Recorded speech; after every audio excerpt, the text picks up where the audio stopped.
Warning. Those angles behind you? They're all wrong. This month's Where Did the Road Go is sponsored by the following awesome individuals. Greg Ross, Allison Cook, Super Inframan, 36 Dingo, and Michael Friske. Thank you so much for helping make this show possible. Transmission start. Welcome to Where Did the Road Go? Join us as we wander off the path and explore lost history, consciousness, the paranormal, unexplained mysteries, alternative thought, and much more. We are present on the web at wheredidtheroadgo.com. Now here is your host, Soraya.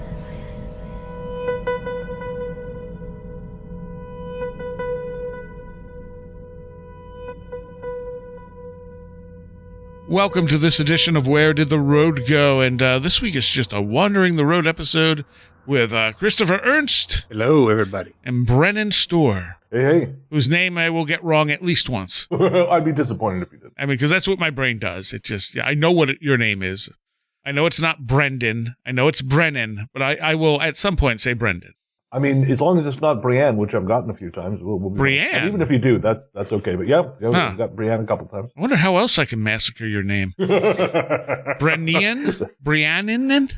I will leave it in your capable hands. Anyway, so I bookmarked a few things to talk about, and we'll just see where things go. How are you guys doing? Doing all right. Hanging in there at the end of the summer. Still feel like, waiting for that, the big 2025 craziness that I keep on thinking is coming. Maybe it's not. It's pretty crazy. Yeah, I want like real crazy. I want like, portals to other dimensions opening up in the sky. Yeah, I'll take that. I mean, the Raelians are, they predicted this year is the big year. So, we got, 4 months left. Right. Yep, exactly. Really? Only 4? We are in August, aren't we? I regret saying that because it all became very, very real to me all of a sudden. Huh. It's true. But we're recording this August 2nd, so we're literally at the midway point of summer. So think of it that way. There we go. Okay. I like that. Yeah, right. Well, like Chris said, the end of summer, and all of a sudden I just started hearing Beach Boys melodies and weeping softly. I mean, because people are always like, "Oh, summer's over" when we're still in August, but technically it doesn't end till almost the end of September on the 23rd, I believe. Yeah. So it's just people, have school and go home from just vacations. for me, I'm completely tied to the school year. So, Yeah. 'cause that's where my work of course. is. Yeah. Which makes sense. Yeah. But I mean, as far as I'm concerned, it's still hot most of the time till October. Push that summer till December, man. Why not? Yeah, warm until all year. That's fine. Just not hot. Right. Because boy, has it been hot. Oh, dude, it's been so bad. It's not too bad. The last couple of days have been okay, but geez, here in London, it has just been brutal. Like I was on the West Coast for about a week. I got to Ontario, and I want to say it was 34 degrees, and it felt like 39. Oh, and just to clarify, he's not talking about London, the UK. No. The other London, the lame one. In Canada, and also those numbers are in Celsius because he is not in America where we, are the only ones using that's Fahrenheit. hot in Celsius for anybody that doesn't know. 102 according to Google. Yeah, it was 108 with the heat index the other day. Oh, dude. So that's always comforting. And it hasn't rained, which it rained once, and I'm actually fine with it not raining. But I'd like it to be cloudy and maybe like 60 degrees. That would be good. Right. Yep. It got so hot for me, I had to start wearing shorts. And I never wear shorts. No, I still don't wear shorts. But I went into Toronto just before I went to the West Coast. I went in there to go see a screening of Showgirls at the Review Cinema. And I had jeans on. And every bar I went into, their AC was broken. And by the time I got into that movie theater, I looked like I'd been tossed into the deep end of a pool. I looked like Bruce Willis in Unbreakable. I'm just soaked to the bone in sweat. Yeah, I've been there. Yeah. So one of the first articles I pulled here is how the Earth now has a planet 9, or the solar system now has a planet 9, except it doesn't. And this is kind of one of the things I want to talk about, is that especially when you go through like Facebook or X or something like that, you'll see these articles. And this one says scientists just discovered a brand new world in the solar system, and they're calling it Ammonite.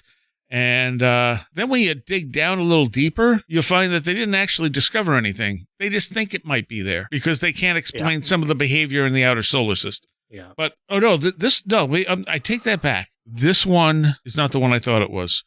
This is a small icy body. So this is a small one out in past Pluto. This was not the one I thought it was. I still think Pluto should be a planet just because it should be grandfathered in.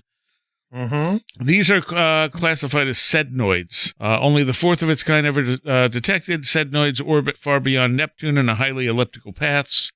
So yeah, I don't actually know why I saved that one. I mean, that's interesting, but that's not. I wonder if the one that got deleted is the one I was thinking of. So they're talking about finding Planet 9 and how it's this giant planet, and scientists have discovered it. And I'm like, why am I not hearing about this anywhere else?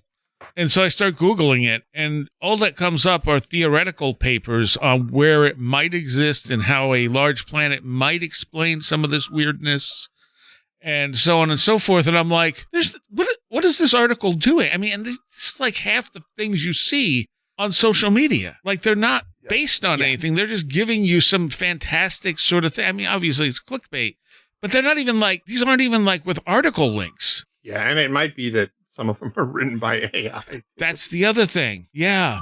And it makes basing our economy on attention is really working out well for us. It makes it very, very difficult to, you see that there was one where they were talking about this lost civilization that was discovered. And as I'm reading the article, I'm realizing there's no actual content here.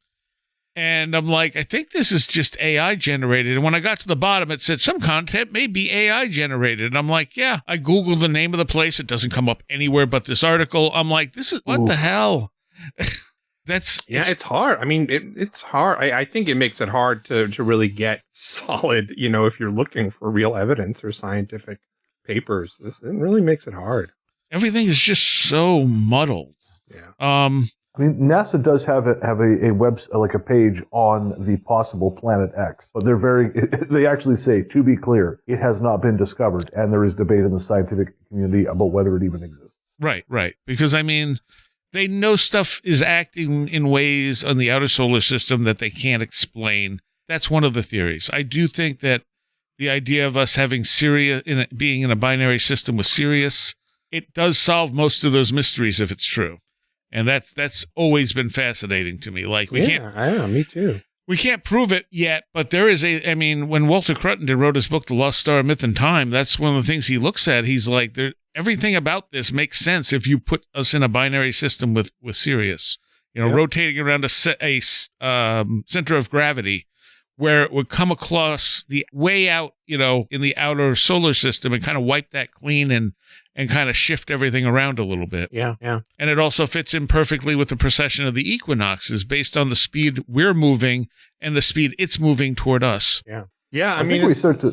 Oh, sorry, go ahead. No, go ahead, Brennan, please. No, I was going to say, I think where you start to run into trouble with this stuff, or one of the ways, is just people love to cherry pick this stuff because it ties into their own personal, whatever internal cosmology or conspiracy theory they happen to have. I remember back when I used to listen to Art Bell in the day, his whole thing was Planet X was Nibiru. Right. The home of the Nephilim. Yep. And when that comes back around, and it's always something apocalyptic. So these things just get snatched up because it folds so easily into their philosophy or kind of just to serve whatever arcane interest they have.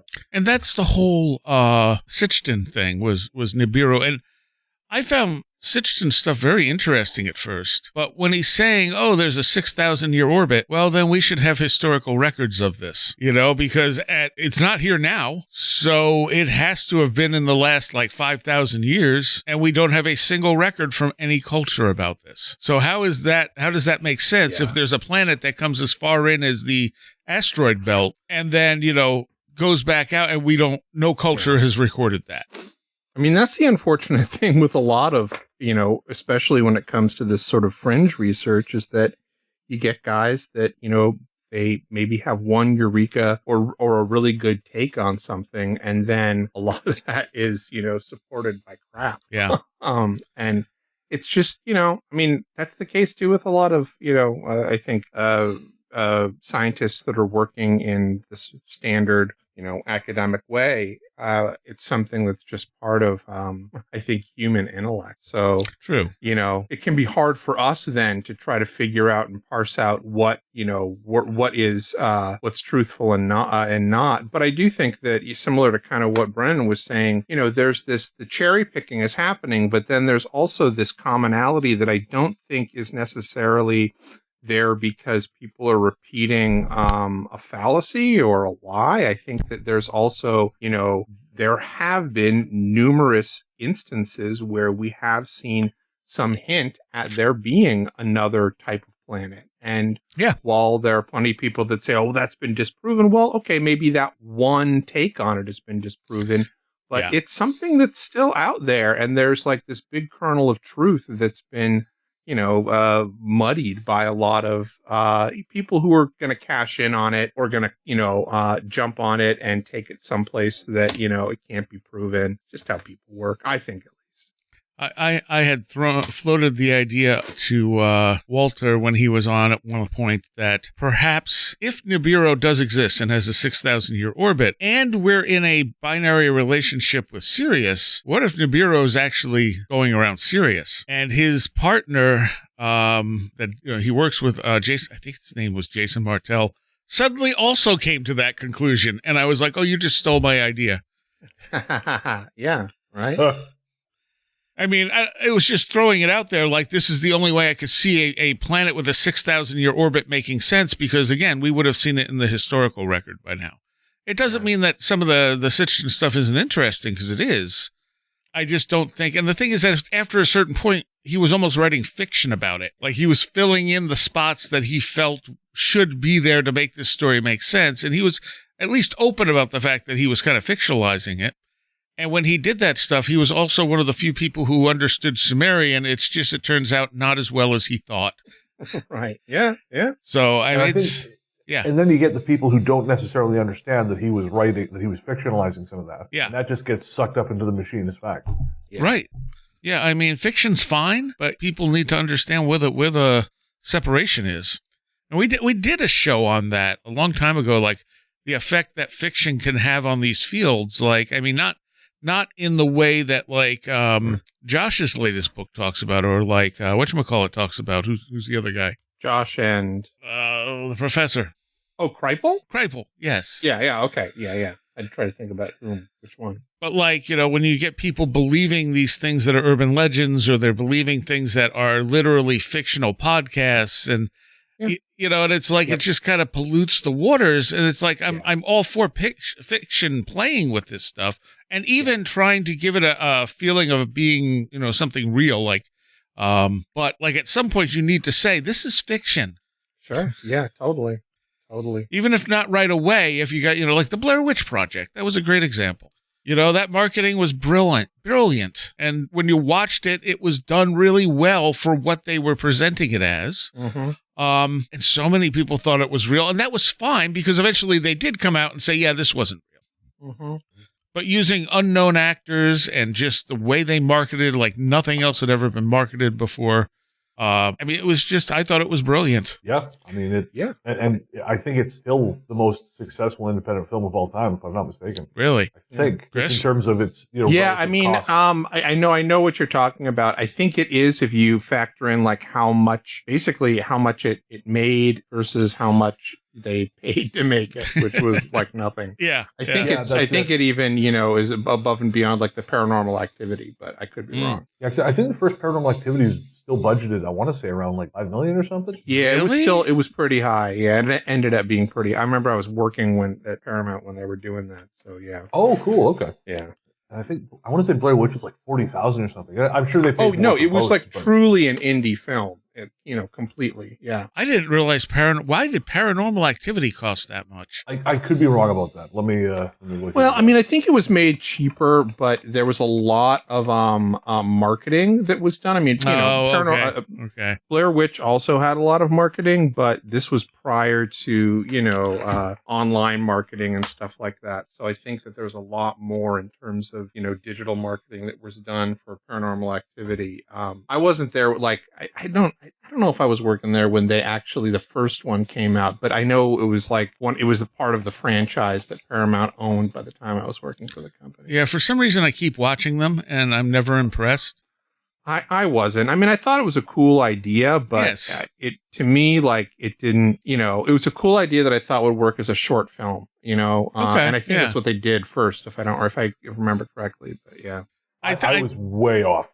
Just to jump in here, I was completely wrong. Paranormal Activity the production budget was $15,000. Oh, the okay. total post production was $200,000. So Yeah, it probably, if you account for inflation, Blair Witch might have cost a little more. Because again, I think Right. it was anywhere from 30 to 60 for Mhm. filming, and then post was, according to Wikipedia, post was anywhere from 200 to $750,000 if you factor in marketing. So, Wow. Right. Yeah, that's what the marketing factored in, sure.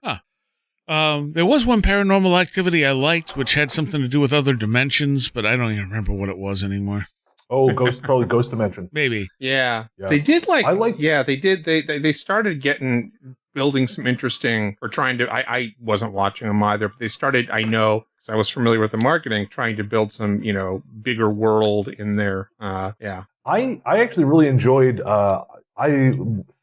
3, I thought expanded things really nicely. And then not Ghost Dimension, Marked Ones was really Okay. good. That was the one set in, I think, East LA.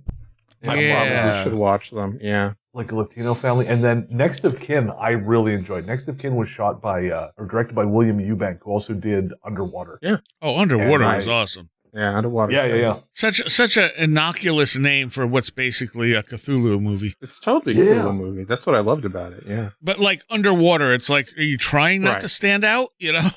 Yeah. I don't think, I would assume a lot of people watching it probably had no idea that was meant to be Cthulhu. No, I think and I that think was, that, for the the hope nerds. was that it could, be, I think maybe the hope was that it could be, or not marketed, but you could both get Lovecraftian fans and people who didn't, know what it was, liking it.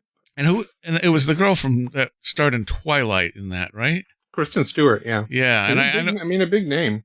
yeah, but I know a lot of people who wouldn't watch it because she was in it. Right. Very divisive in that sense. Yeah. And I never watched Twilight, and I watched that, and I thought she's great. I have no problem with her acting in this. Sure. But so the article I sent you to was the one that mentions Avi Loeb.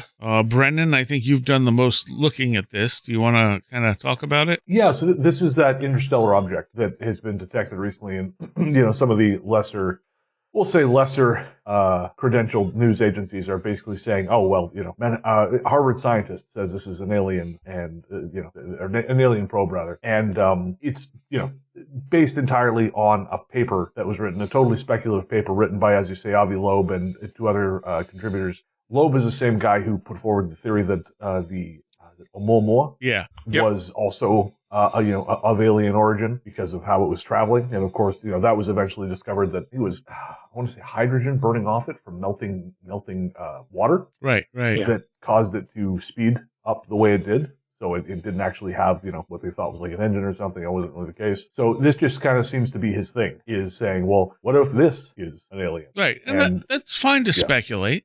But yeah, Totally. the article, which came from ufonews.co, said space expert, 0.005% chance this object is natural. Yeah. I'm not seeing that in the paper. And because it basically, the conclusion of the paper, unless I'm misreading it, and I'm a podcaster. This is not my area of expertise. But his conclusion is basically, we strongly emphasize that this paper is largely a pedagogical exercise with interesting discoveries and strange serendipities worthy of a record in the scientific literature. By far, the most likely outcome will be that 3I/Atlas is a completely natural interstellar object, probably a comet, and the authors await the astronomical data to support this likely origin. Yeah. So, I mean, that's a more reasonable take on something we don't know anything about.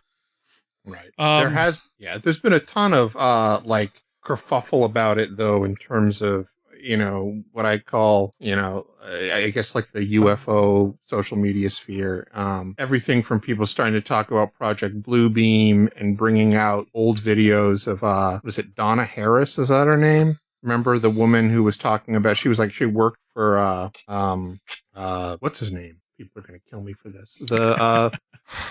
He was one of the, oh my God. I don't know. I keep on saying Hillenkotter, but it's not. I don't think it wasn't the German guy. Basically, like, she was working for, somebody along the lines of Curtis LeMay or Hillenkotter. There's a video for it that was all over, like, Above Top Secret in, 2002 or whatever. And it's just basically her talking about how there are these different levels of, you guys might have seen this too, these different sort of levels of covert false flag that the government is going to run on us.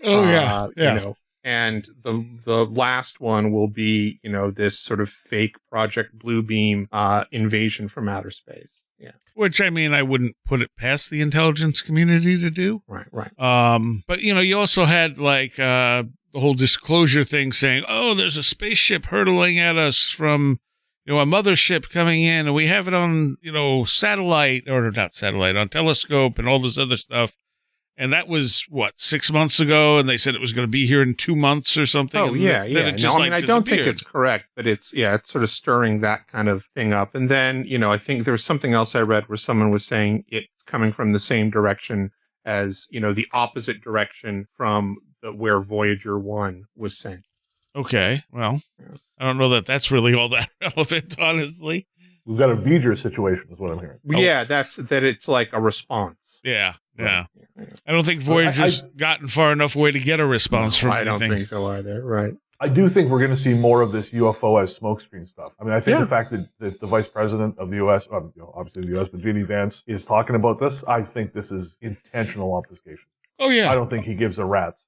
Yeah. Well, I think there's a lot. I mean, it's become part of, the political playbook for a lot of politicians, and at this point, not only this sort of newer Republican politicians, but there's some, Democrats getting on board with it too. And I don't mean in like a good way. I mean, they're getting on board with it in the same way that, every politician makes, every subject something that they can leverage for their own, for their own gain. But this has become a subject that a lot of the base is interested in, and so they're going to keep on going for it. And you also have to realize that anytime we're talking about the government, it doesn't matter what side. They're going to lie. Even if, the best thing in the world could happen to them, they're still going to turn it a little bit further in their favor. They're still going to lie. Like everything becomes propaganda at this point in our history. Yeah. I mean, it always has been propaganda. It's just we've become so much better at it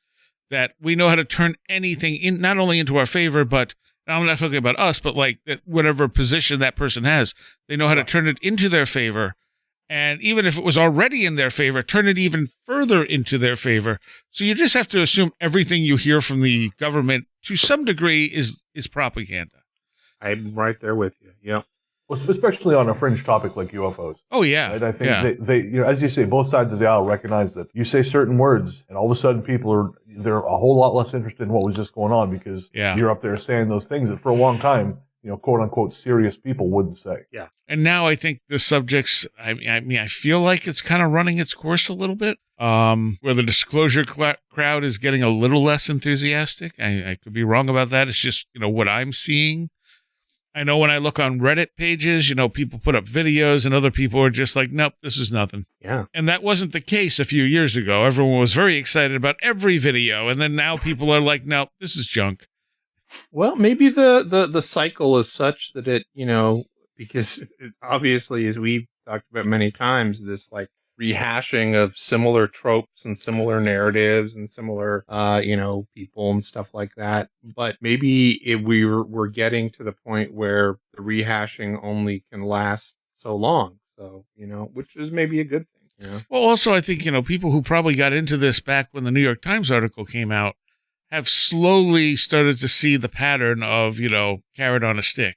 Yeah. Oh, yeah, for sure. And I think that, if you think about it, too, just the way that media works, it's such a different world than the, really isolated, way in which people lived up until I don't know what, end of the 90s or something like that. Yeah. And, we really didn't have, like, besides, I guess, like, Phoenix Lights, were there a ton of flaps, or, did it certainly nothing as intense in terms of public scrutiny and, public eyeballs as the New York Times and everything since then. So, Yeah.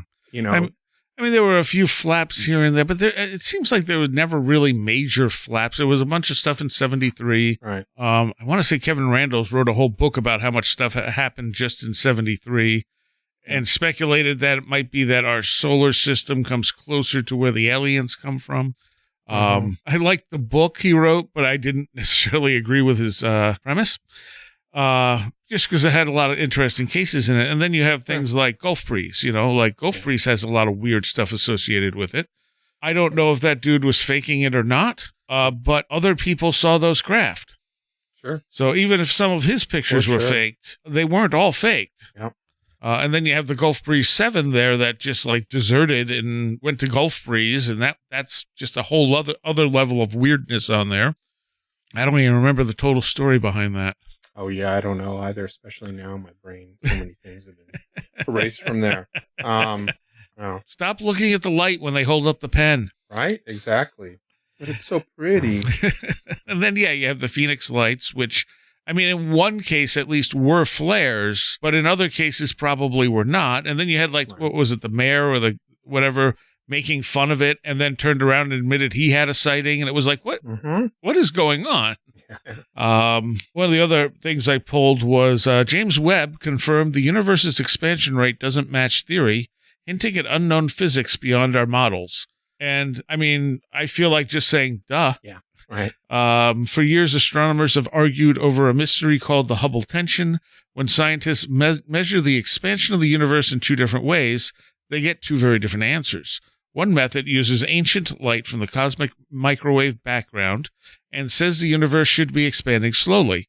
The other method looks at Kapheed stars and distant galaxies and says the expansion is happening much faster.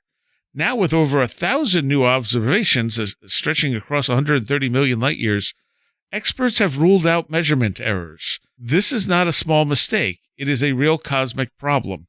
The laws of physics that we have trusted for decades may not be telling the full story.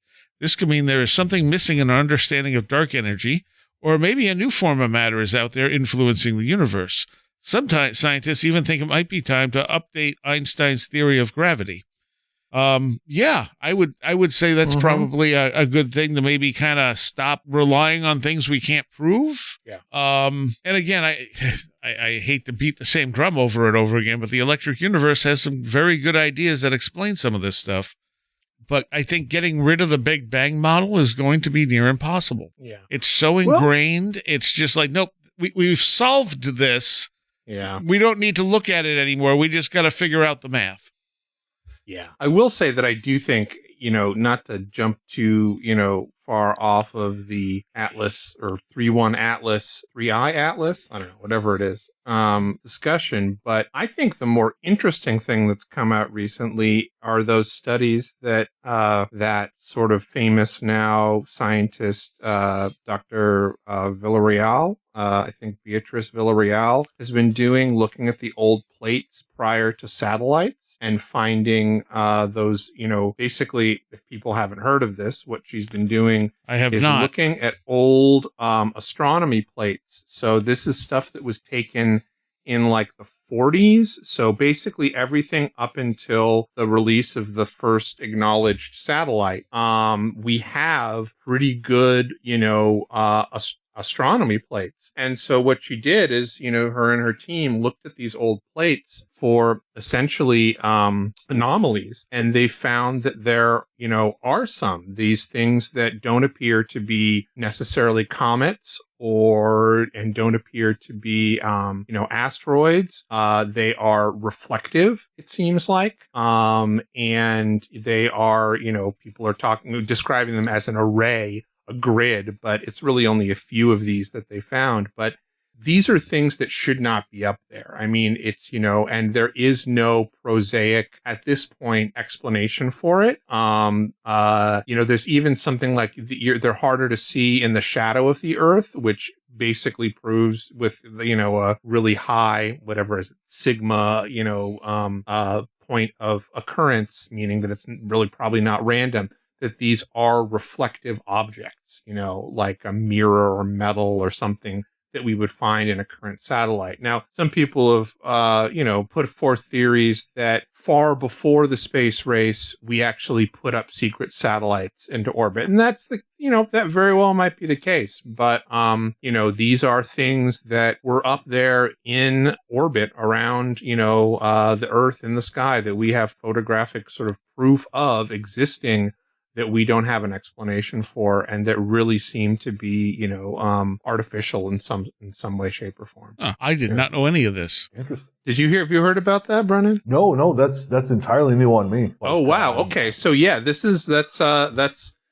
pretty interesting. I'll find the links, for you, so you guys can take a look at it. But I'm actually surprised that this is not more. I think it's probably the fact that it's people looking at old stuff and not new data. And that's one of the reasons why it's not as popular as the Atlas stuff. But yeah, this is going on. But I think within the past month, they've put forth and this is like a peer-reviewed paper. They've put it forth for peer review. So, we'll see. I don't know if it's going to be coming further into the mainstream in terms of people talking about it, but it's really pretty interesting. I mean, I love that sort of, it's exciting. The part of me that knows the Black Knight satellite's a hoax, but Yep. I really don't want it to be. I don't know. Is it a hoax? I mean, the later stuff is a hoax, but for right. Yes, the later stuff's a hoax. Yeah. The later stuff's a hoax. Yeah. But it seems like, when John Keel was writing about it, because that's where I heard about it, it seemed like that was based on actual... that's true. I mean more like the pictures that people say they have of it. Yes. And stuff like that. Yeah, absolutely. Yeah. Yeah, because, Keel was talking about, actual astronomical papers that were talking about this seeming satellite that was on a polar orbit that would also, mirror some of their satellites when they put them up? Yeah. So, and then it just disappeared and they don't know what it was, or, it could have been another country. Obviously, that's not out of the question. Let's see. Something to mention there, Chris, just before we move on. I do think that's another issue in terms of secret military technology. This is kind of another thing people like to pull out as an explanation for these things. It turns out, we're pretty sure we had X, Y, and Z. Well, a lot of these records are public now. At some point we would know this. And I think that's, I find that frustrating when sort of the skeptical arguments always referencing military technology, which again, there's no public record of. Oh yeah, totally. Yeah. Well, most of that stuff, or no, I shouldn't say most. What do I know? But I feel like a significant portion of the stuff that gets militarily developed does eventually enter the public sphere in some way or another. They're gonna profit off this stuff. The idea that they're keeping all this dark magic hidden, it doesn't make any sense. Unless we're dealing with a breakaway civilization too. There is that. Yeah, absolutely. That's 100%. And that is a possibility that I find personally fascinating. That is way more compelling to me than secret military technology that for some reason they just never monetized in any way. Yeah. I'm curious. I know that, a lot of people think that there is, a breakaway civilization, secret space program and stuff like that. And, I certainly read Dolan's stuff and watched the X-Files. I think that there is, but, I wonder if I guess there's a part of me that doesn't think that there is some sort of utopian colony living in a space station somewhere, and that it's more like, whatever the breakaway civilization is, they're the people that are getting the underground bunkers built for them, and that, I don't know, maybe they got really efficient nuclear generators that nobody else has because they use too many, rare metals or something, that kind of stuff. Or they're the people who actually use the Tesla technology. Oh, right. Yeah. They actually have Teslas, and not Musk Tesla, but Tesla technology. Right. Yeah. The Nikolai Tesla. Tesla. Far more realistic to expect to work. What was that? The one that I'd be a little more inclined to believe actually. Yeah, right. Yeah, the one that. And because all his stuff was confiscated by somebody. Yep. It said government, or whatever, FBI or but who knows? I mean, who knows whose hands that stuff really ended up in? And it's not like Tesla and the electric universe stuff don't work together. Right. All of that. Yeah. Completely. Yep. So if you take that and you have someone who understands, oh, this stuff, we've been looking at this stuff all wrong, but we're not going to tell the mainstream about it because we can still monetize what, I mean, that was the thing with Tesla. Tesla wanted to give everyone free energy. Right. So they were like, no, what do you mean free? You can't just give energy out for free. Yeah. But if you know how to do that, you can run sort of a whole secret society off of that free energy. Sure.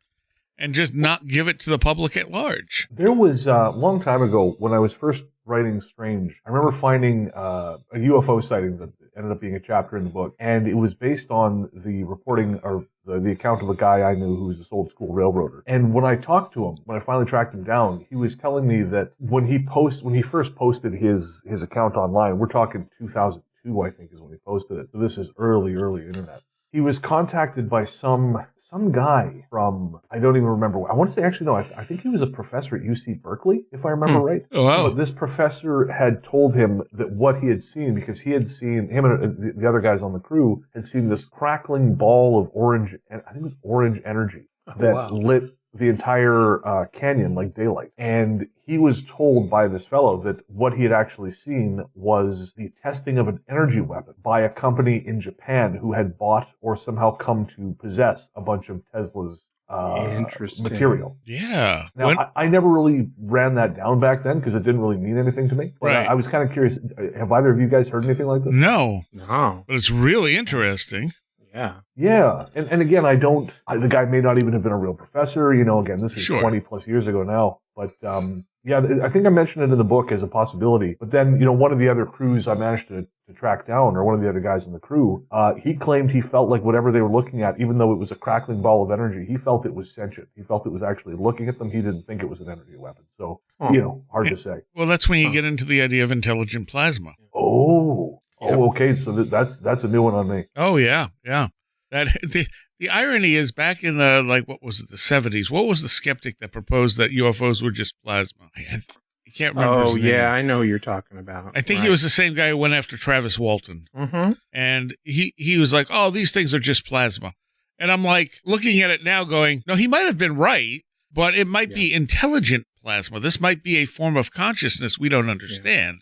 Because we don't fully understand plasma. Is that Philip Klass? Yes. Philip Klass, that's it. Yep. Yeah, one of the not so good skeptics, because he was asking Travis's friends to lie and say that they made it up, and he was offering them a lot of money to do it. It's like, okay, you're not a skeptic. You're literally just debunking this for your own gain. Yeah. And they wouldn't do it. That was the thing. They wouldn't take the money, and these guys weren't rich. So, I mean, they had their morals there in the right place. Credit to them. So, I mean, but I do think Travis may have encountered a large ball of plasma. I mean, when you look at the description, it fits. And if you start moving into the proximity of a large ball of plasma, you're going to get a bolt of electricity hitting you. Then you add to the fact that if you get hit with such a bolt of electricity, it can affect your short-term memory. So it's entirely possible he got hit. They took off. He wasn't killed by it. He was just downed by it. He got back up, was dazed, confused, wandered into the woods. The space he covered while he was missing is easily coverable by a person walking. And, when I met him, he would not tell me what he remembered prior to hypnosis, because that was kind of part of what I wanted to know, because if he didn't really have much of a memory prior to hypnosis, that supports the idea that he was hit with a bolt of plasma, and just basically electrocuted. On the other hand, Ren suggested that maybe it did kill him and he had a near-death experience, and that's what he was remembering. Mm-hmm. Interesting. And when you look at how close near-death experiences and abduction encounters are, that's not out of the realm of possibility. Yeah. But Travis obviously believes it was a spaceship from another planet, and now he believes they actually helped him after he got zapped by them. Right. And sorry. Oh, I was just going to say, I had also asked him if he had other encounters after that, and he refused to really say. Interesting. Would the intelligent plasma theory explain some of the things that Keel talked about in terms of the radiation burns experienced by some people who get close to some of the UFOs? It could, yeah. I mean, because plasma can burn you. Plasma is very weird because, like, it can go through walls without doing damage, or it can do severe damage. Because ball lightning is basically plasma. I mean, lightning's plasma too, to some degree. Yeah. You have stories of ball lightning coming in and just kind of discharging inside someone's house with a loud boom and not damaging anything. And then other times they start fires. Yeah, my grandmother used to tell us a story about ball lightning. My maternal grandmother. She said it broke a window, I think. It broke a window. Yeah. It came in through one side of the house and basically just kind of, she said it rolled. She described it as rolling, but she said it rolled, broke a window, came through one side of the house and then just rolled out the other, and then it was gone.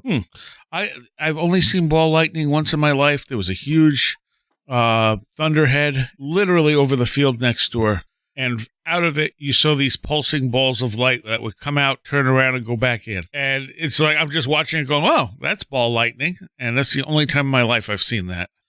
And you got things like the Marfa lights or the Brown Mountain lights, which are in a specific area and do seem to behave with some level of intelligence. But we also don't know if we're mistaking like some kind of like as you move toward them, they move away. Well, maybe that's because it's affecting their electromagnetic field and it's pushing them away. Who knows?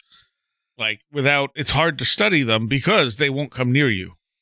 There was one of the recent shows I had was someone, his whole experience started by seeing the Marfa lights and seeing them line up in different formations and stuff.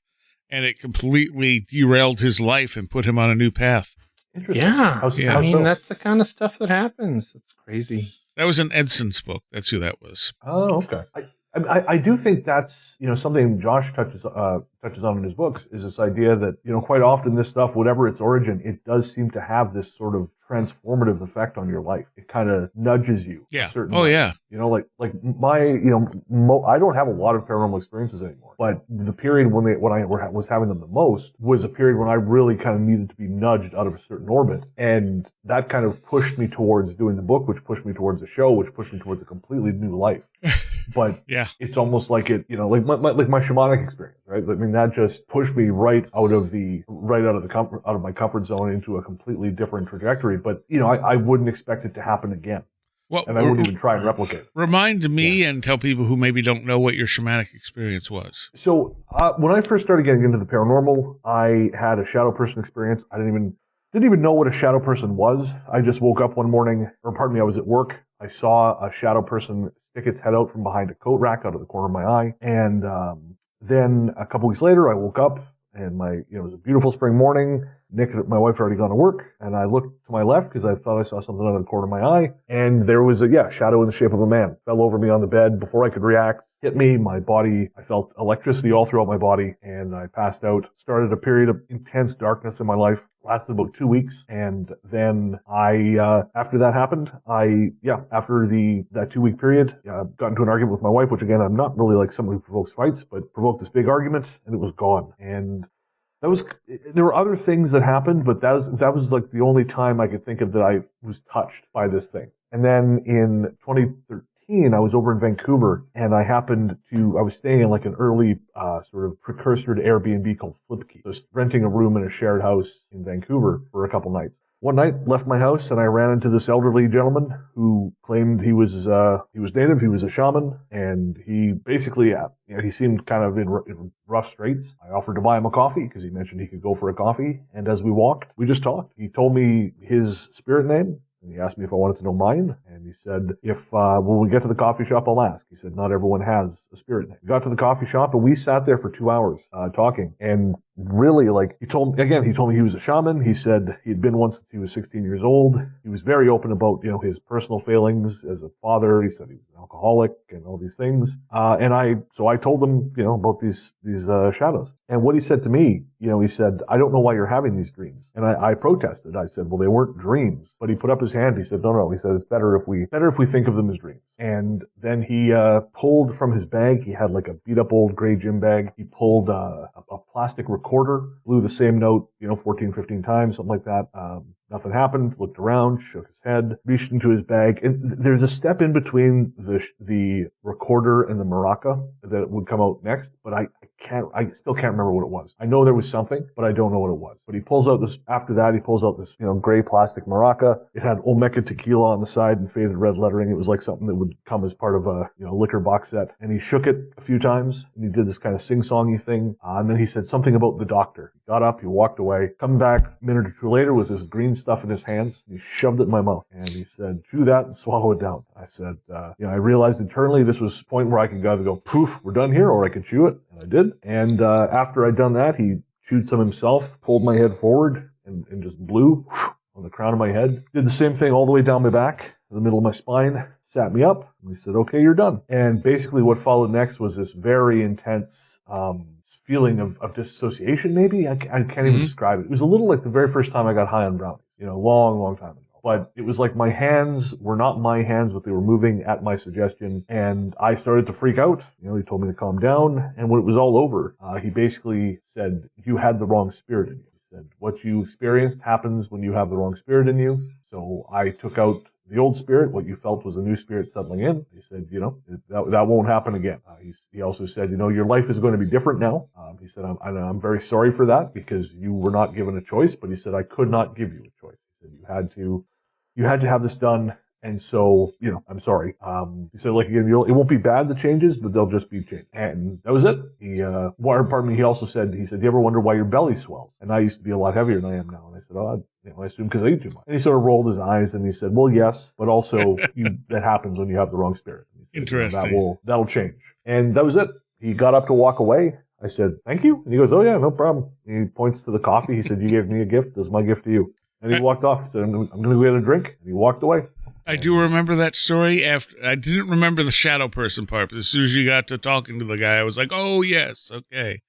Yeah. So, and since then, I've seen shadow people a handful of times, and they've never been able to touch me again. They've gotten close. Of course, when I was living in Montreal a couple of years ago, I woke up to one standing over me in bed with appeared to be wearing like a cloak of some kind, but it wasn't touching me. It was just next to me, leaning over me. Interesting. I mean, that's... How do you feel about it now? Which part? All of it, like the whole experience. It feels surreal, but I don't know. It really does feel like a huge tipping point in my life, right? Because I think if I had taken the other path and I just spit the stuff out and said, okay, we're done, and walked away, then I don't think I would have had any of the success I've had. And like, hey, I'm not a millionaire or anything, but I've got a successful podcast, and that's as that's a hard thing to do. Yes, it is. I had always been the kind of guy who never finished anything. I would talk about finishing stuff and I never did. And so finishing the book was huge, like finally getting that done in 2015 and shopping it around and so on and so forth. I guess like maybe late 2014. But yeah, and I do think that was part of it. Interesting. So you're Brennan 2 then? Brennan 2.0. That's exactly it. I'm Brennan 2.0. And I mean, there is a very big difference, but I mean, there's a big difference between me now and me pre-pandemic. Like I've probably said before on the show, but I broke, the pandemic broke me, like mentally and physically in a lot of ways. And so I've had to kind of build a completely new version of myself over time, since then. So I'm different now than I was, before then. And I was different then than I was, prior to my shamanic experience. Right. Why do you think the pandemic broke you? Oh, it was a culmination of a confluence of a lot of things. I was terrified of being caught up in something. I was terrified of prolonged illness. I was terrified of being caught up in something I couldn't control. Terrified of sick. I've always been a hypochondriac, and so it was all. And we were in New York in February of that year, just as as this was starting. Oh. And I remember just having this subtle feeling of panic, and I didn't really understand why, because COVID was not really on everyone's lips. And there was this thing in China, and I remember getting into SeaTac at the same time as a flight from Beijing, and everyone had masks. And I mean, I know that's just a common cultural thing, but for me, that was not common. And, with this talk of a virus, and I had some family friends who were shut up at their houses in Italy, and it all just kind of, and so it was a bunch of fears coming to the fore. My relationship with my co-host at the time was very bad and getting worse, and I eventually fired him, and so I had to be the bad guy. And knowing I was going to have to do that, and then doing that was very difficult. The show was something I'd been working at that point for, 4 or 5 years to build. It was the only successful thing I'd ever done creatively, the only thing I'd ever done that had kind of resonated with audiences. Right. And so the thought of losing it was terrifying, because I thought, well, if this goes away, like, what do I do? And my co-host had kind of made a point of impressing upon me the fact that without him, it wouldn't have worked. And they come for, without him, it wouldn't work. And so that was kind of trucking away in the back of my head too, is like, oh, if I get rid of this guy, maybe the whole thing goes away anyways. It's like taking a slow decline because he's not infested anymore, but maybe also if I get rid of him, it fails then too. Right. It was a lot of stuff. And money troubles too, because I wasn't making enough. I was making too much to qualify for the government assistance we got here in Canada during the pandemic. So I was delivering food. And for all these issues I've described, again, like massive fear of other people because of the potential of getting sick. And I was suddenly being forced in some cases into these scrums of people to pick up food. And no one was masking at this point. This is April 2020, May 2020. Yeah. And yeah. So anyways, just cumulative fear. My physical health got really bad. Again, I could go on, but that's the short-ish version. Huh. Well, that's a fun episode, I guess. I mean, for Wandering me, the road to sadness. For me, I don't know. It didn't have the same effect on me as it did on other people. I adapt quickly. So right. 2 weeks before lockdown, my now deceased, one of my co-hosts, she had been in China. No, she hadn't been in China. I'm sorry. Her coworker had been in China. And then she was stuck in a booth with her at a conference, demonstrating stuff. She worked for a paint company for artists and things. And this woman was hacking her head off. Oh, God, that's terrifying. And she's like, great. And I'm in this small space with her. And then, she came up to the show afterwards, later that week. And she was like, oh, you probably shouldn't give me a hug. I don't, I'm pretty sure I'm sick. And I'm thinking, well, why did you come here? And so it's like, okay. And then the next week she came up and she was fine. And then I got sick. And then she told me that during the week, she had gotten very sick to the point where she almost ended up in the hospital. But for whatever reason, it only hit her for a few days and then she recovered from it. But mine lasted 6 to 8 weeks and it would just come in waves. And I'd be so exhausted. There were days I barely got out of bed. I didn't have most of the respiratory symptoms though.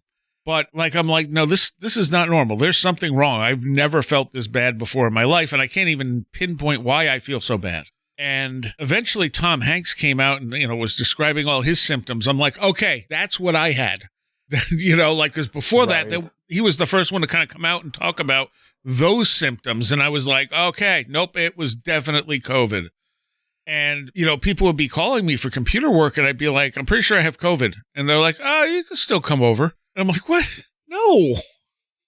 And I started just building an airlock type of system. It's like, just put your computer outside. I'll come over and get it. And then when I bring it back, you just leave money outside for me. Yeah. I mean, I actually got it. We're pretty sure in January before New York, because my co-host, I met him up for lunch and he said, oh, yeah, I'm not feeling very well. And I don't know why the hell he wanted to go for lunch, but basically, yeah, I got it about a couple days after, it fully came on. I think we went for lunch Wednesday. Thursday, I didn't feel right. And then I think Thursday night, I went to go see a showing of Cats. And let me tell you, man, the last thing you want to be doing when you're feeling feverish is watching Cats. I just don't think I want to be watching Cats. I mean, there is that too.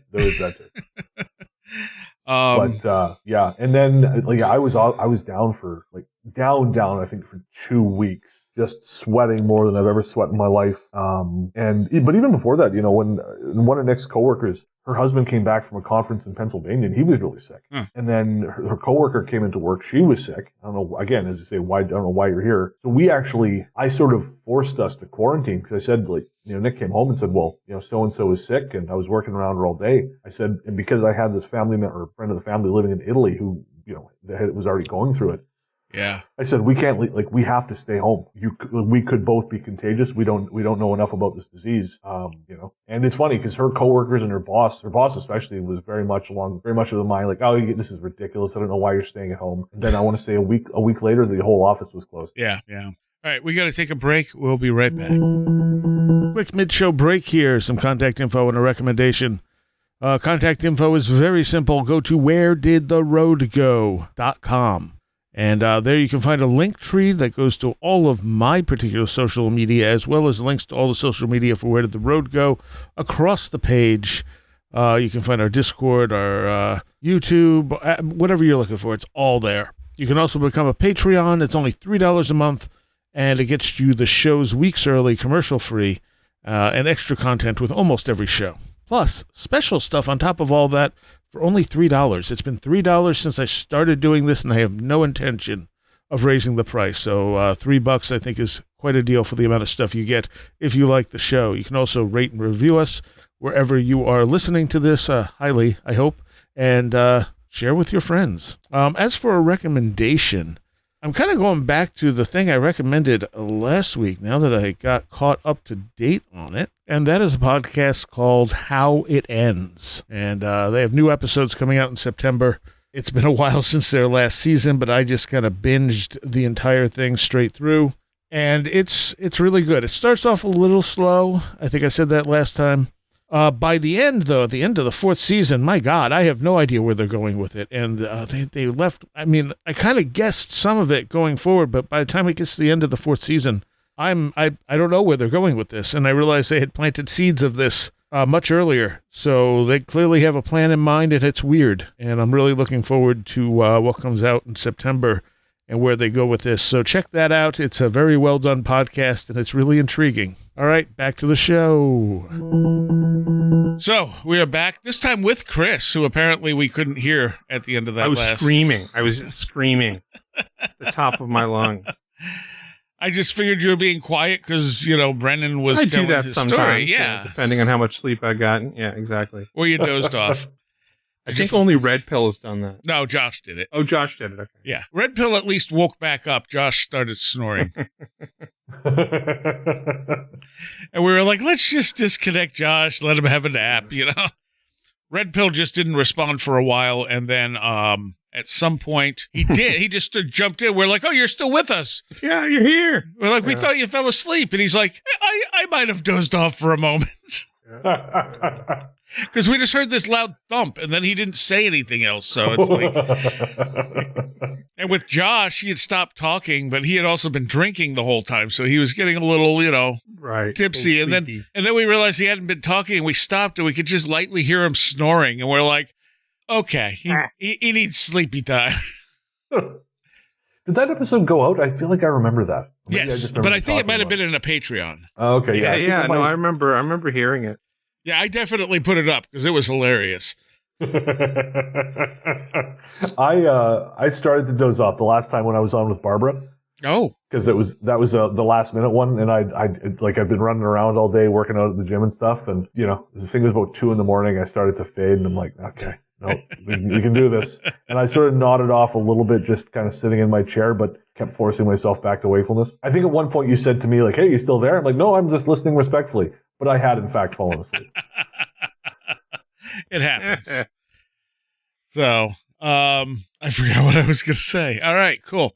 There was something else I wanted to add into what we were just talking about. Oh, the other thing with COVID that was weird, and has never happened to me before, is that it basically shut down my Kundalini. Because that's, sure, like, I can generally feel it, even if it's not super active. But I can also use it if I'm not feeling good to make myself feel better. Like just doing a very brief meditation will pull that energy up, and it's a very healing type of energy most of the time, at least if it's balanced right. And I got nothing. And I was like, what the hell is happening? Like, that's just bizarre.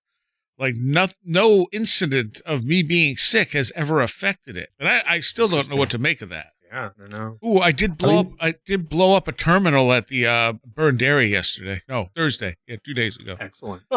Excellent. She's just looking at it like, why is it black? I'm like, I don't know. I touched it, and now I think I broke it. Let me give you cash.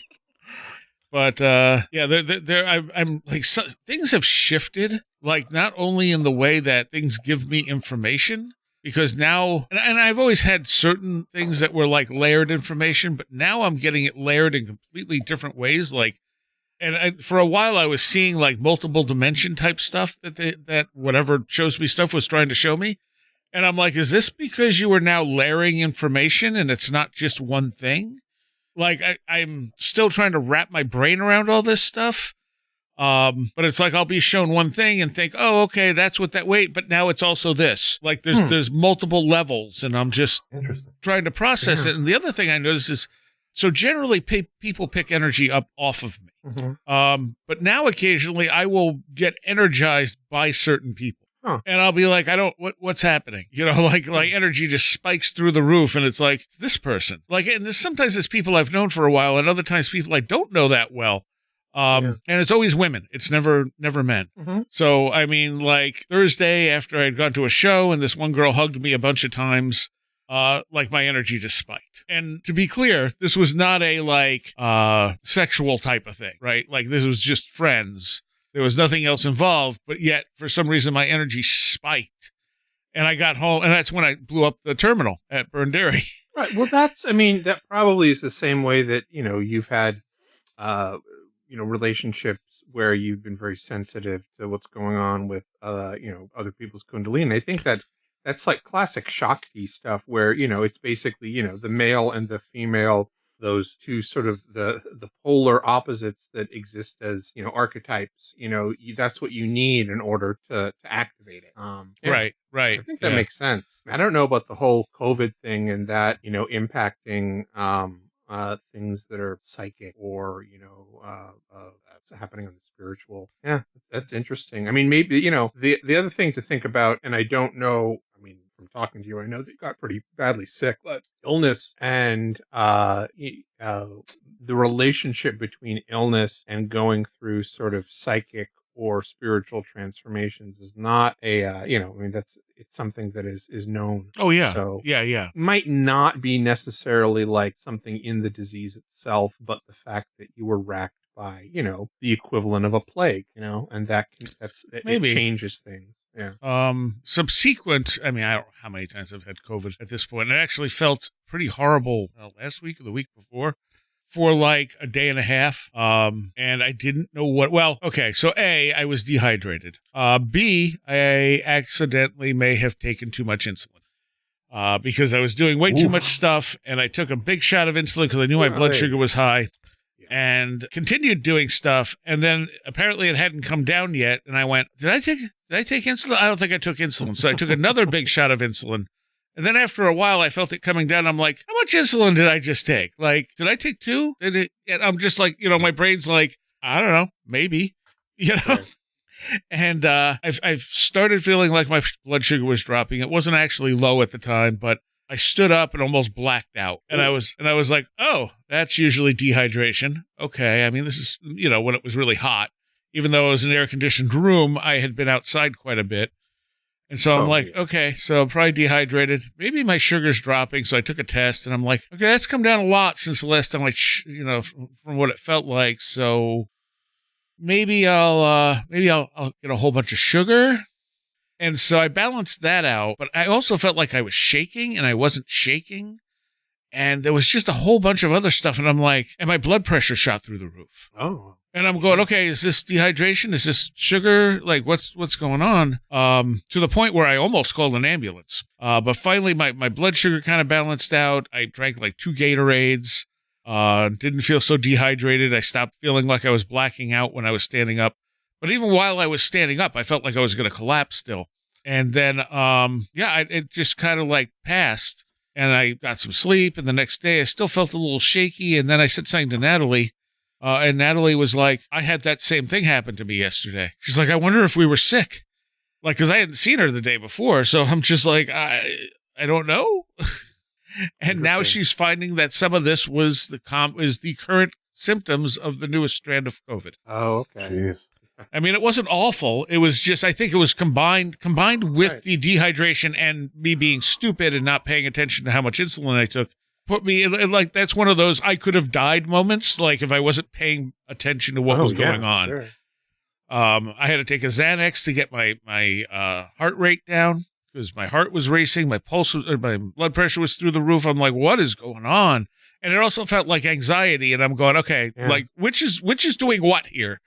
Right. That could be causing the anxiety. Right. Exactly. So, and I ate a decent amount of sugar and drank, some glucose things. And by the time it settled down, it was like at 130, which is perfect for me. And I'm just going, all that sugar and I'm 130. Oh yeah, I definitely took 2 shots. Yeah. Oh man. So, well, at least you know how to deal with it. That's true. Scary though. It is very scary. And the thing is, I'm so much that I don't want to be a problem. Like, I don't want to call an ambulance unless I really feel like I need to call an ambulance. Oh yeah. Because I always feel like, what if I call an ambulance and it's not serious and someone else needs that ambulance? Sure. Yeah. So I kind of hold off until, and it's like getting on that borderline of, okay, this is bad. Oh, wait, it's getting better. Okay. Once the Xanax kicked in, I was like, oh, okay, things are calming down. I think I'll be all right, But I was going to say something else in conjunction with that. So I don't know how many times I've had COVID, probably 7 or 8 times at this point, but it's like that was so mild. I didn't even, like, it crossed my mind. Like, could this have been a COVID? But it was like a day and a half. Yeah, that wouldn't even occur to me too. Like the symptoms you're describing, I wouldn't even think to correlate that with COVID. Yeah. So, but yeah, the energizing thing from other people though is not something I got in the past. Sometimes I'd feel drained around other people because people would literally pick up my energy, and it was usually fine. But every once in a while, if someone was really stressed, it would tire me out to some degree. Right. But you could feel the energy. I remember you talking about being able to feel it.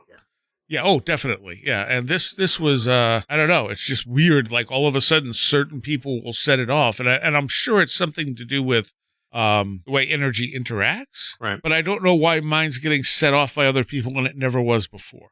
Mm. And it's kind of interesting. I don't know what to do with it, but it's just an observation. I wonder if it's just a part of your personal evolution. Well, I'm assuming so. Yeah. Yeah. Yeah, sort of you're spiritually evolving, and there's something about the present situation that maybe you need or are going to need boosts from other people, and that sort of outward connection. That could be. It could be. I mean, it seems like 2018 was the end of a very long cycle, and then it started on a new cycle, and right before that, I was getting all kinds of rebirth imagery and dreams and stuff. And, but it still feels like that cycle's just starting to kick off. And hence I started getting the multidimensional stuff and the weird, like synchronicities that come in multiple folds of meaning. And it's just like, okay, I can't, like, I already had a hard time figuring out what was going on before. And now it's like multi-level. Great. It's like playing a video game where like you're sort of okay at this point, and then it takes you to the next level where they add a whole bunch of new stuff and you're going, oh, good. Okay, great. Yeah. You're like me playing Elden Ring, just screaming into the void. Oh, there was something else I wanted to. I did want to bring this up, Brendan. You have done a few missing people deep dive shows with me, and I may have mentioned this on a previous show, and I can't remember if I did or not. But in the Missing 411 forum on Reddit, someone wrote, "Why I unsubscribed to Missing Can-Am." He says, one of his latest videos on Tanya Shannon, he never mentions her body was found in 2011 and the husband was 3 times over the legal limit to drive. I left a comment on the video saying as much, and it got deleted within 5 minutes. So yeah, that's apparently a fairly common thing. I was going to say, I think that's just where we're at now with this, with that particular author, that particular phenomenon. I just think it's crumbling. I think its reputation is crumbling or crumbled. And I just think we're going to see more and more of it, because, as you say, he just can't handle the criticism, and the corners he's cut are becoming impossible to ignore. And it's not even just criticism; it's just like, oh no, you missed this piece of information, delete or blocked or whatever, and it's like, what's going on? Like. I mean, but I think he does see that as criticism. He might, yeah. You're right. Yeah, and I think too, like, I think he's also. I don't think he's unaware of these things. I don't think he didn't know that the body had been recovered. I just think it's a better story if it hadn't. Right. Well, that's totally true. Yes. I'm not saying, of course, I don't know that for sure, but I can see the advantage as a showman to an unsolved mystery versus a solved one, especially if the actual recovery hasn't achieved as much notoriety as your iteration of the case. I mean, I always go back to, and like I have a sort of a limited resource of this stuff, but I always go back to when I was really getting into the paranormal, and I read, I found a secondhand copy of the Dybbuk box by Jason Haxton. Oh yeah, yeah. Because it was out of print at the time, and the book basically just lays bare that the whole thing was a hoax. He finds the guy who first put it up for sale and who admitted he put the thing together. It's not historic in any way, but that book was out of print at that time. But the film, whatever it was called, I can't remember now, the one with Jeffrey Dean Morgan, it was getting ready to come out. It was, and the story was, it took off. And the truth was, the lie was on big screens, and the truth was out of print. And I think that's par for the course. I mean, that book is now back in print, as I understand it. But still, I mean, the fact that the Dybbuk box itself has got way more airtime than the truth about it. And it's also interesting that when that stuff happens, people seem to have genuine experiences that fit that fictional paradigm. Again, looking at the idea of fiction interacting with us. Yep. And it's like, I'm not even sure where to begin with that. And I haven't read Fourth Wall Phantoms yet, so I don't know where Josh takes that. Yeah, I'm still only halfway through Ecology of Souls. So Same. Yeah, I mean, I have not read Fourth Wall Phantoms yet either, unfortunately. I hope to soon. But I think, the idea that we create our own reality is certainly not a new one. And I think that leaving out the specifics of how that happens, it's, we will talk a lot about that idea of the tulpa that came from Alexander David Neal, who was this woman who, if people haven't read the book, they really should. It's really interesting because it's basically, you have to take it into account that this is a British, colonial woman. Or was she British? Yeah, she was British, I think. Who was in Tibet, during colonial British period. So, but she has that, sort of ingrained outlook, I think. But beyond that, I think she's actually able to surmount that obstacle of being raised with that outlook, and she becomes embedded in Tibetan magic. So basically all of the traditions of Tibetan wizards and sorcerers and lamas. And, she's talking about all these amazing things, and a lot of them have to do with this idea, which is something that, for anybody that heard me blather on in the episode where Soraya and Saxon were asking me about the Meher Baba stuff, this idea that we create our own reality and that our beliefs and what we consider to be true in not just an intellectual sense or more than an intellectual sense has a real impact on us. And, I think that there's a connection between that line of thought and chaos magic and the idea of manifesting something that, you see not just in chaos magic, but in Thelema and in magic in general. I think, it's a different way of maybe getting to it, but it's something that happens, I think, both naturally and can be imposed. I mean, that's what we talk. That's the definition of magic, is the use of will to impose this change. And I think maybe that's the difference between something that's done unconsciously or within the bounds of magic, is that you have something which is done just through belief, through people collectively believing something, or being convinced by it because of the theater that's around it, that's behind it, going back to the Eleusinian mysteries and how they used to do things, trying to make somebody really believe. Few ways to go about it. Maybe you're going to use drugs, maybe you're going to use trance states, but trying to get to this place where you are truly, in the same way that, you can say, I am, which I know is, maybe some people are wondering who I am, and I certainly understand that too. But that being said, all the nuances within there, all of us, have that certain belief in our existence. And if you can extend that same type of really strong inherent belief to other things, they can manifest.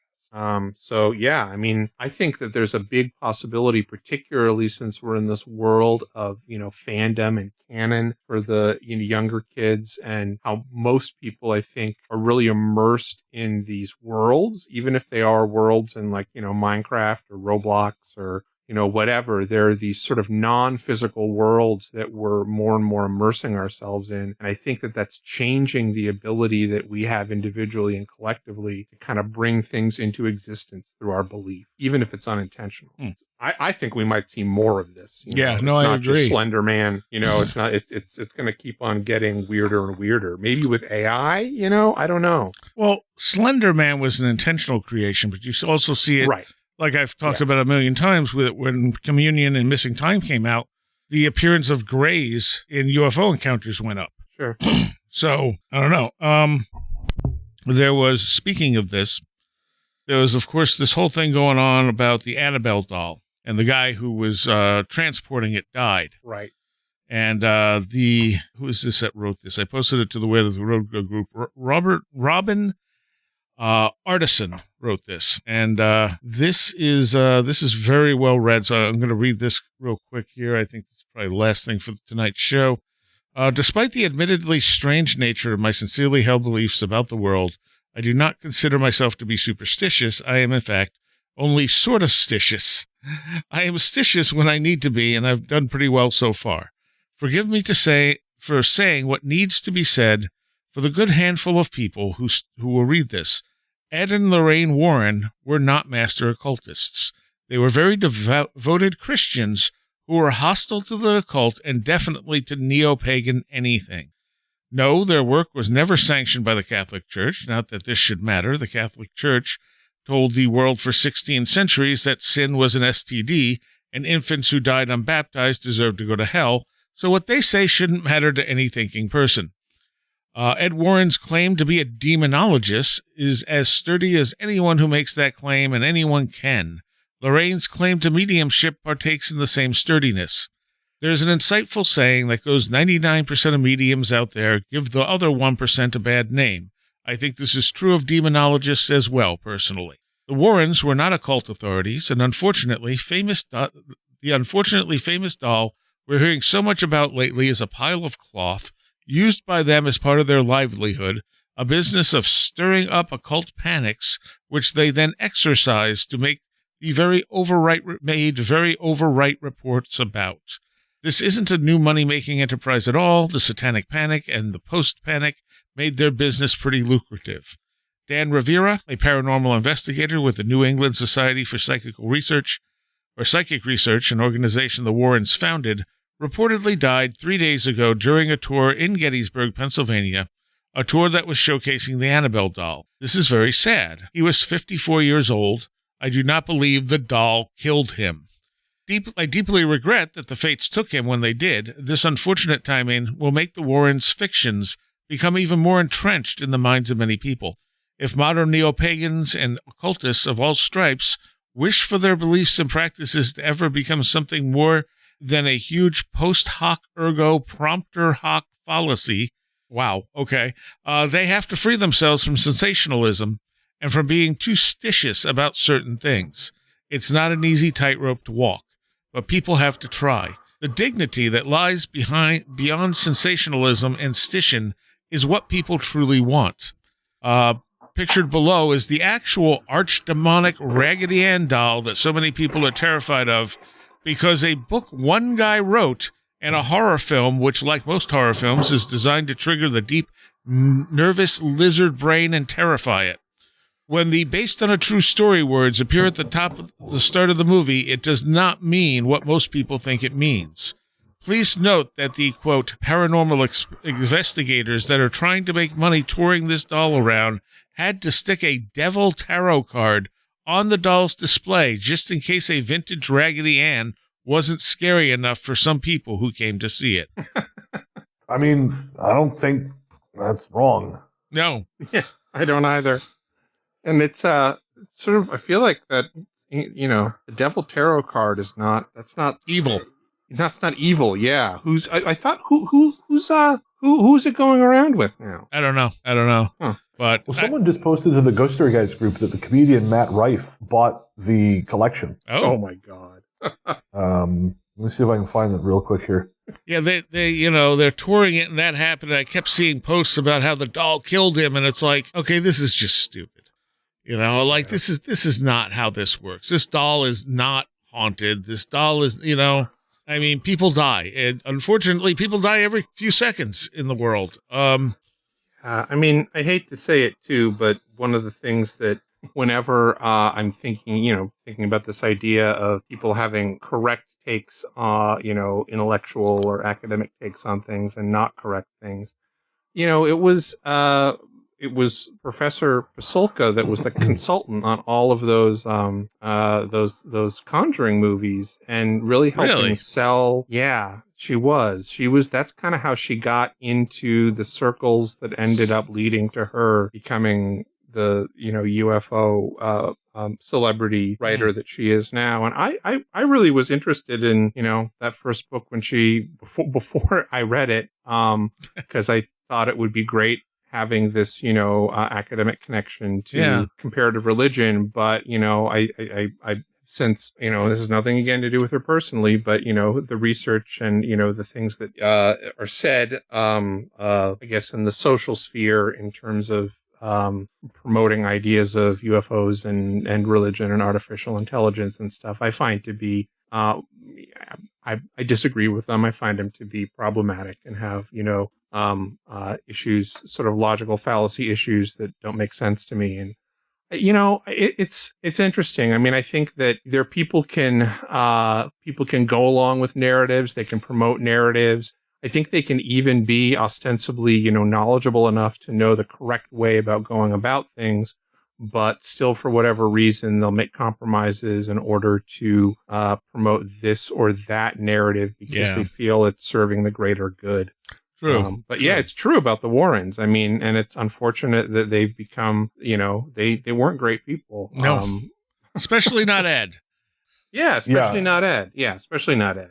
Yeah. It really bothers me that these two are still held up as icons in sort of this field. It really does. And we had listeners send us the Annabelle thing, and I said, I'm just not talking about it on the show. I'm just not. It's not a real thing. It's loose. Yeah, I feel for the fellow who died. That's awful. I'm sorry for him and his family. Yeah. I'm sure it was terrifying, but I'm not gonna.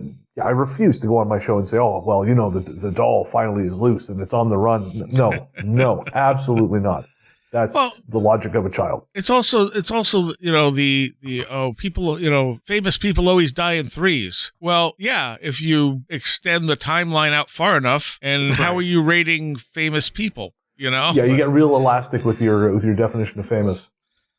It's like, the kid from, was it the Cosby Show? Yeah, yes. Malcolm Jamal Warner. Okay, that's what I thought it was.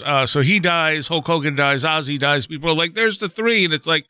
But there was another famous musician whose name I'm forgetting, who died. Yeah, Chuck Mangione. Yeah, there we go. And there was someone else famous who died. It's like, that's more than three. Like it doesn't work like that. People just see those patterns.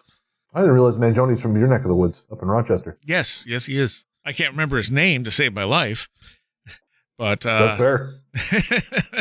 Chuck Mangione. But yeah, he was out of Rochester. And I mean, important in the world of music too. So it's like, this is not. Oh, these were some very famous people that all died in a short period of time, and it was unfortunate. But, you can't say, oh, it always happens in threes. I mean, you can say it, and you can believe it, but really it's just our brains looking for patterns. Mm-hmm. So, we're out of time. Chris, where can people find you? Oh, you can find me at brightrectangle.com.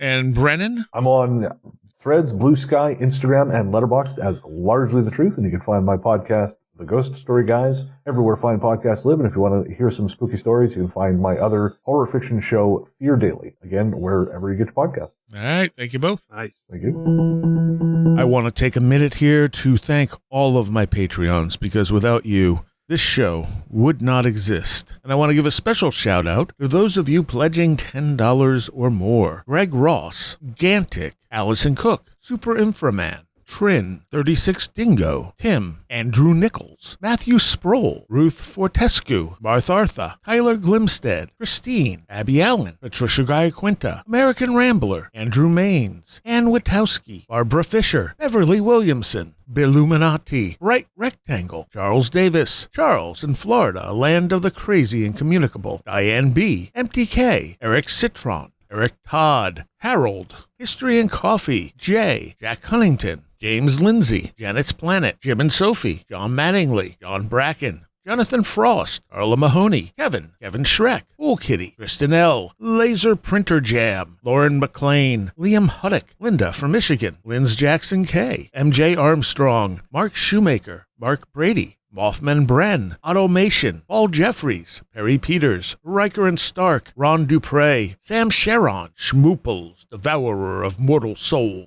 Seed Person, Stacy Sherwood, Strange Stories with the Seeker and Skeptic podcast, Taylor Bell, The Ghost Story Guys, Thunderboy, Verosh K, Victoria, Vincent Trewell, Will Cherry, Will Powell, Annabelle Smith, Caroline Walker, TDT Skunkworks, Colin Karras, Craig Sagastumi, and Matthew Brown. Thank you all so very, very much for the support. There is, of course, an extra segment to go along with this show if you are a Patreon. And if you want to become a Patreon, just go to wheredidtheroadgo.com and click on the big Patreon link. That'll take you to their site. You can sign up for just $3 a month and get everything. Get all the cool stuff. You can watch the documentary Chris did on myself and Where Did the Road Go. You can, again, get all the shows weeks early, commercial-free, and extra content with every one. Plus, there's bonus stuff on there, too, if you look around, and a chat room. And, I think you get a good deal for $3 a month, and it helps out greatly with the show. To conclude with a quote, as I'm recording this right around the time of H.P. Lovecraft's birthday, I'm going to give you a couple of my favorites. Pleasure to me is wonder, the unexplored, the unexpected, the thing that is hidden, and the changeless thing that lurks behind superficial mutability. Another one, from even the greatest of horrors, irony is seldom absent. Of course, there's the famous one, that is not dead, which can eternal lie, and with strange aeons, even death may die. And one more, which is definitely one of my favorites from him. The most merciful thing in the world, I think, is the inability of the human mind to correlate all its contents. Someday, the piecing together of dissociated knowledge will open up such terrifying vistas of reality and our frightful position therein, that we shall either go mad from the revelation or flee from the light into the peace and safety of a new dark age. He definitely had an interesting mind and inspired so much stuff. Despite his shortcomings as a person, H.P. Lovecraft was part of why we have the type of sci-fi and horror and stuff we have today. And been planning on doing a show about him at some point. Just got to get people together for it. I've been planning on it for a couple of years, but we'll get there. Yeah, that's it. I'll see you next time. You have been listening to Where Did the Road Go? This show is made possible in part from our Patreons, and we thank you and everyone listening for helping us continue this exploration of the strange. You can always find everything Where Did the Road Go related at www.wheredidtheroadgo.com. And thank you so much for your support.